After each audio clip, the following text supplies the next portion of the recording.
Work done के फार्मूले से हम बहुत ही ज़्यादा वाकिफ़ हैं कि वर्क डन का फार्मूला होता है W is equal to F T. मगर ये फार्मूला सिर्फ तब ही वैलिड होता है जब फोर्स एक कांस्टेंट वैल्यू होती है। फोर्स एक कांस्टेंट वैल्यू सिर्फ तब ही हो सकती है जब वो एक ग्रेविटेशनल फोर्स को या ग्रेविटी को ओबे कर रही हो। मिसाल के तौर पर अगर एक फुटबॉलर जो होता है फुटबॉल जो किक करता है तो फुटबॉल पर लगने वाली फोर्स जो होती है वो कांस्टेंट होगी, क्योंकि फुटबॉल ने एट द एंड वापस जमीन पर आकर ही गिरना है। ये नहीं हो सकता है कि फुटबॉल हवा में ही उड़ता रहेगा। बट क्या होगा कि अगर फोर्स चेंज हो, मिसाल के तौर पर अगर आप एक रॉकेट को देखें तो रॉकेट जमीन से उड़ना शुरू होता है और आसमान की तरफ जाना शुरू हो जाता है, मतलब वो कि डिस्टेंस बार बार उसका डिस्टेंस अर्थ से क्या हो रहा है, दूर होता जा रहा है और इसका डिस्टेंस ज्यादा बढ़ने की वजह से वो एक इनवर्स स्क्वायर लॉ को फॉलो कर रहा है।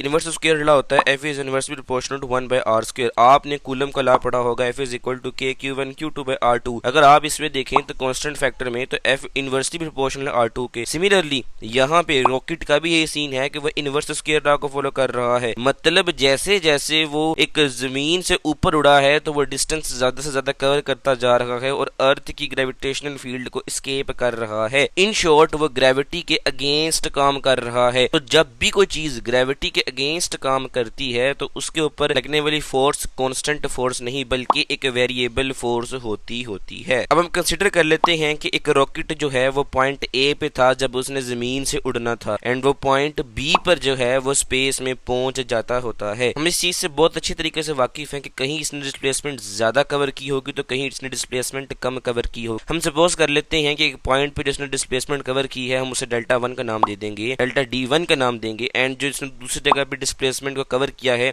हम उसको डेल्टा D2 का नाम दे देंगे। ऐसे हमने इसके पाथ को छोटे छोटे इंटरवल्स में डिवाइड कर लिया है। ये किस लिए डिवाइड किया है, what is the purpose of dividing the path? Path को डिवाइड करने का पर्पस ये होता है कि हम लोग ओवरऑल वर्क डन को फाइंड कर सकें। हम सपोज करते हैं कि वर्क डन जो पहले इंटरवल के लिए होगा वो कुछ ऐसा होगा और सेकंड इंटरवल के लिए हम लोग देखेंगे कि वो वर्क डन ऐसे ही चलता रहेगा।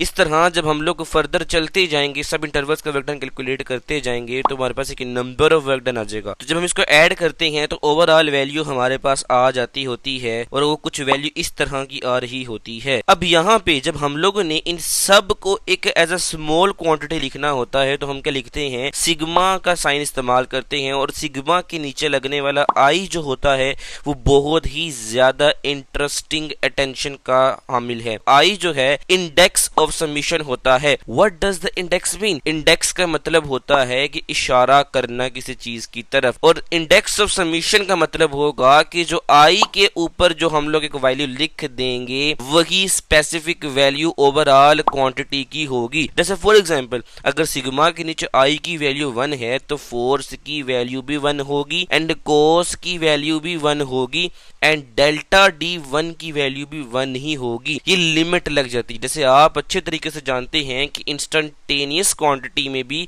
हम एक वैल्यू को लिमिट असाइन कर देते हैं, यहाँ पे भी हम आई को एक लिमिट के तौर पर रख सकते हैं कि एक स्पेसिफिक लिमिट के बारे में बताता है कि एक क्वांटिटी ज्यादा से ज्यादा कितनी वैल्यू तक पहुंच सकती है। इंडेक्स को समझने के लिए हम एक और आसान एग्जांपल लेते हैं कि जैसे अगर आपकी बुक लेते हैं तो बुक के बिल्कुल स्टार्टिंग के ऊपर उन्होंने पेज बनाया होता है जहां पे बड़ी सी करके हेडिंग दी होती है इंडेक्स। इंडेक्स में बेसिकली उन सब ने चैप्टर्स का नाम लिखा होता है। जैसे फर्स्ट चैप्टर है मेजरमेंट, सेकंड चैप्टर होता था vector and equilibrium, third chapter motion and force and fourth chapter work and energy. तो मतलब ये आपको बताता है, ये आपको इशारा देता है कि ये चैप्टर ये इस वाले पेज पे है और ये कितना ज्यादा बड़ा है। तो यहाँ पे भी इंडेक्स का मतलब यही होता है कि आई आपको इशारा देता है कि इस क्वांटिटी की वैल्यू सिर्फ इस लेवल तक है, इससे ज्यादा इसकी वैल्यू नहीं है।